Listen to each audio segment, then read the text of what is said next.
कि कादिर राणा पूर्व सांसद भी हैं, पूर्व विधायक भी हैं। कौन कादिर राणा? कौन कादिर राणा? वही जिन्हें आपने सांसद बनाया था। तो अब सांसद थोड़ा ही है, मैं यार डर गया, मगर पता नहीं सांसद कौन है। यहां तो शंभू राणा लड़ रही है, अरशद राणा लड़ रहा है।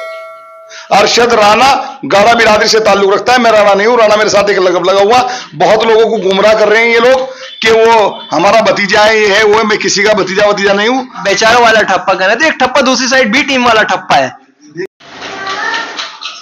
मीरापुर विधानसभा पर उपचुनाव का जो बिगुल है वो फूका था, पर्चे भी भर दिए हैं प्रत्याशियों द्वारा, लेकिन नजर टिकी है मीरापुर सीट पर तमाम नेताओं की, तमाम बड़ी पार्टियों की। बात की जाए, एक तरफ गठबंधन का प्रत्याशी हैं, एक तरफ लोकदल भाजपा के प्रत्याशी हैं, बसपा के हैं, असपा के हैं, तो वहीं एमआईएम ने भी यहां पर अपना एक सिपाही मीरापुर सीट पर उतार दिया है। नजर ये टिकी है, माहौल ये देखा जा रहा है कि आखिरकार लोगों के मन में तरह तरह के सवाल हैं कि 4 प्रत्याशी मुस्लिम समुदाय से हो गए, कम्युनिटी से हो गए, एक प्रत्याशी भारतीय जनता पार्टी और लोकदल से हो गए, लेकिन यहीं पर लोगों के मन में खलबली है, लोगों के मन में सवाल है ऑल इंडिया मजलिस इत्तेहादुल मुस्लिमीन पार्टी के प्रत्याशी को लेकर। लोगों के अंदर रुझान दिख रहा है, लेकिन क्या हकीकत है? ग्राउंड पर हम लोग निकले हुए थे तो मौजूद है मीरापुर विधानसभा क्षेत्र में, और यहाँ पर जनसंपर्क करते प्रत्याशी जो असदुद्दीन ओवैसी के सिपाही हैं वो भी नजर आए, तो कोशिश रही बात कर ली जाए। सबसे पहले तो आपने पर्चा भर दिया, उसके लिए बधाई। बहुत बहुत शुक्रिया गुरु साहब। सवाल तो यही है, लगातार विधानसभा में आप मौजूद हैं और तरह तरह की वीडियोस, रील्स एमआईएम के जो इच्छुक हैं, जो उनके कार्यकर्ता हैं, सिपाही हैं, वो भी नजर आ रहे हैं। तो क्या लग रहा है इस मीरापुर सीट पर, जैसे कि जनसंपर्क कर रहे हैं आप इस गांव में भी? देखिए, जनसंपर्क करना हर कार्यकर्ता की जिम्मेदारी है। ऑल इंडिया मजलिस इत्तेहादुल मुस्लिमीन वे पार्टी है जो सर्वजन हिताय सर्वजन सुखाय का नारा देती है। हमारे नेता बैरिस्टर असदुद्दीन ओवैसी जब संसद में बोलते हैं तो वो लोकतंत्र की बात करते हैं, संविधान की बात करते हैं। कभी वो किसी एक समुदाय की बात नहीं करते, सर समाज की बात करते हैं।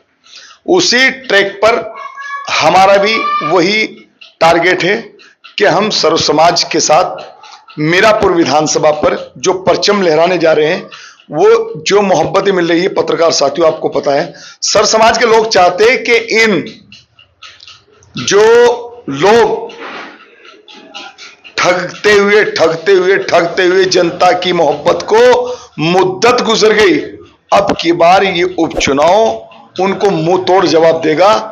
और ये उपचुनाव ये साबित करेगा कि मीरापुर उपचुनाव में सेकुलरता का राग है या उन ठेकेदारों का राग है जो ठेकेदार ठेका लेके अपनी बैठकों में बैठकर ये सोच रहे हैं कि हमने ठेका ले लिया, अब की बार आम आदमी ये चुनाव लड़ रहा है। मजलिस इत्तेहादुल मुस्लिमीन जो पार्टी है, हर कार्यकर्ता, हर पदाधिकारी, हर आम खास खुद चुनाव लड़ रहे हैं। अरशद राणा तो एक खादिम है, एक सेवक है। मैं ना 110 गांव में जा सकता हूं, ना मैं इतना काम कर सकता हूं, लेकिन मेरे हाथ मजबूत इन लोगों ने इतने कर दिया अल्हम्दुलिल्लाह कि जब से ओवैसी साहब ने मेरे गले में पटका डाला है ऑल इंडिया मजलिस इत्तेहादुल मुस्लिमीन का, जब से कार्यकर्ता वे आम जन सब लोगों का एक जो प्यार मिल रहा है, क्योंकि सब लोगों का एक ही कहना है कि ये जो ठप्पा है ना, इस चुनाव में हम ये ठप्पा हटाएंगे कि ये बेचारे कहां जाएंगे। ठप्पा अभी आप 2-3 बार बात कह चुके। ठेकेदार, कौन से ठेकेदार हैं, वो कौन सी बैठकें हैं जहां पर ठेकेदारी चल रही है? कुछ आपको तरह तरह की बातें सामने आती है आपके चैनल के द्वारा। मैं देखता हूं कि कुछ लोग जो पूरे गांव को एक बैठक पे बैठ के बेच देते हैं। अब की बार कोई बैठक पे नहीं बेचने का, आपके तो जो ठेकेदार में नंगे होंगे। मीरापुर में रात आपने देखा कई हजार लोग कार्यक्रम में मौजूद थे और उनका एक ही नारा था कि मीरापुर से एक तरफा वोट, अब की बार पतंग पर जा रही है। किसी भी तरह का कोई उसमें ठेस नहीं पहुंचा सकता, क्योंकि धोखा देने वालों ने सबको आजमा लिया।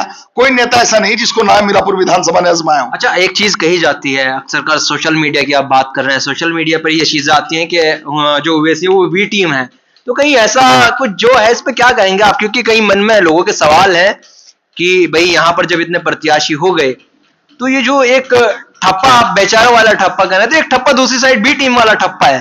देखिए, ये सवाल आपका बहुत अच्छा है, क्योंकि इसके जिम्मेदार हम खुद हैं। मतलब हम 1.5 लाख वोट लेकर विधानसभा में तो बी टीम बन गए, हम लोकसभा में 11 लाख वोट लेकर बी टीम कहला रहे हैं। हमारा अपना कोई वजूद नहीं है। जिनकी 10,000, 20,000, 50,000 वोट है उनका वजूद है, वो बी टीम नहीं है। अरे मैं पूछना चाहता हूं आपके माध्यम से, जो हरियाणा में उसको हरा रहे थे कांग्रेस को, क्या वो बी टीम का काम नहीं कर रहे थे? जो कश्मीर में कांग्रेस को हरा रहे थे, क्या वो बी टीम का काम नहीं कर रहे थे? अगर वो वहां पर, जब उनकी कोई क़यादत वहां पर नहीं थी, कोई वहां पर उनका बैकआउट नहीं था, तो उन्होंने बीजेपी का खुलकर साथ दिया है। और हम अब की बार ये चुनाव तय करेगा कि ए टीम कौन है और बी टीम कौन है। अच्छा, एक सवाल और है। यहाँ से कादिर राणा के जो है पुत्रवधू यहाँ से चुनाव लड़ रही हैं, वो पहले खुद भी यहाँ से विधायक रह चुके हैं, तो क्या देख रहे हैं चुनाव में? क्योंकि कादिर राणा पूर्व सांसद भी हैं, पूर्व विधायक भी हैं। कौन कादिर राणा? कौन कादिर राणा? वही जिन्हें आपने सांसद बनाया था। तो अब सांसद थोड़ा ही है, मैं यार डर गया, मगर पता नहीं सांसद कौन है। तो भूतपूर्व सांसद है, वो चुनाव थोड़ा लड़ रहे हैं। यहाँ तो शंभू राणा चुनाव लड़ रही है, कादिर राणा का चुनाव लड़ रहे हैं। यहाँ तो शंभू राणा लड़ रही है, अरशद राणा लड़ रहा है। अरशद राणा गाड़ा बिरादरी से ताल्लुक रखता है, मैं राणा नहीं हूं, राणा मेरे साथ एक लगब लगा हुआ। बहुत लोगों को गुमराह कर रहे हैं ये लोग कि वो हमारा भतीजा है, ये है वो है। मैं किसी का भतीजा नहीं हूं, इज्जत करता हूं बड़े छोटों की, लेकिन मैं गाड़ा बिरादरी से ताल्लुक रखता हूं। आज आपकी चैनल से भी मैं क्लियर कर रहा हूं कि मैं गाड़ा बिरादरी से ताल्लुक रखता हूं। मैं उस बिरादरी से ताल्लुक रखता हूं जो बिरादरी सर समाज को साथ लेकर और सर समाज के एहसान को मानती है। बिरादरी का आप सजरा उठा के देखिए कि गाड़ा बिरादरी में आज तक कोई नहीं पता कि तोड़ की बात हो। अरे वो राजनीति की बात कर रहे हैं जिन्होंने विधानसभा में जगह जगह पार्टीबाजी करा दी, वो विधानसभा की बात कर रहे हैं जिन्होंने सारे में टूट पैदा कर दी, वो ठेकेदारी की बात कर रहे हैं जिन्होंने एक दूसरे से लड़ाया, राज किया।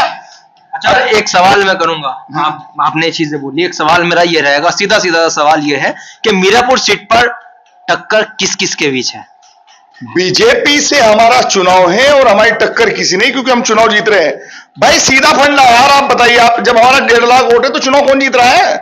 देखो एक मिनट, मायावती जब अपना कैंडिडेट उतारती थी तो मायावती कहती थी अरे ले ये 40-50 हजार में तुझे देके भेज रही, अब आके तू अपनी रोड लिए। अब हमारे ओवैसी साहब कह रहे हैं कि ये 1.5 लाख तो मेरे हैं। और जो सेकुलर समाज के लोग विधानसभा में रहते हैं या लोकसभा में रहते हैं, जिन्होंने हमारे बैरिस्टर असदुद्दीन ओवैसी को वोट किया है, जहां मुस्लिम समाज सिर्फ 10% है वहां हमारे विधायक है, जहां मुस्लिम परसेंट 15% है वहां हमारे लोकसभा सांसद है, आपके सामने बने पिछली बार। तो बैरिस्टर असदुद्दीन ओवैसी लोकतंत्र की बात करते हैं, संविधान की बात करते हैं, सर समाज की बात करते हैं। हम सिर्फ एक बात करते हैं कि एक कौम के लोगों, तुम्हारी जिम्मेदारी है कि तुम्हारे ऊपर जो बी टीम का ठप्पा है इसे अब की बार A1 बन के दिखाओ और ये दिखाओ कि हम लोग क़यादत में कितने मजबूत हैं। और इंशाअल्लाह ताला वो दिन दूर नहीं कि जब हमारे लोग एक साथ खड़े होंगे तो सब लोग जुड़ जाएंगे। सर समाज के लोग प्यार करते हैं हम सबसे, सबका एक दूसरे के साथ खाना पीना है। मोहब्बत की जो दुकान बेच रहे हैं या नफरत का जो बाजार खोल रहे हैं, उन लोगों को मैं बताना चाहता हूं कि अब उनकी दुकानें बंद होने जा रही है। अब ओवैसी साहब उत्तर प्रदेश में पैर पसार चुके हैं, क्योंकि यहां का सेकुलर वोट जाग चुका है और सेकुलर वोट अब की बार ओवैसी साहब को पड़ेगा, एक तरफा पड़ेगा इंशाअल्लाह ताला। तो इस बार पूरा मन लग रहा है मीरापुर जनता का कि वो यहाँ पर अपना एक धुरंधर खड़ा करने जा रहे हैं, विधायक बनाने जा रहे हैं। मीरापुर की जनता को पता है कि अब की बार हमें बेटा मिला है, नेता नहीं। मैं हूं मीरापुर का बेटा, मीरापुर ने मुझे गोद ले लिया। और इंशाअल्लाह ये जो 1 साल का चुनाव है ना, ये मेरा 10वीं का इम्तिहान है। ये चुनाव कोई बड़ी बात नहीं, तो 1 साल में खत्म हो जाएगा। मुझे 1 साल में ये भी साबित करना है कि मैं ओवैसी साहब का जो सिपाही हूं, मैं लोगों की खिदमत इस तरह करता हूं, यानी जिस तरह मेरे बैरिस्टर असदुद्दीन ओवैसी करते हैं। तो ये हमारे साथ मौजूद थे ऑल इंडिया मजलिस इत्तेहादुल मुस्लिमीन के प्रत्याशी अरशद राणा।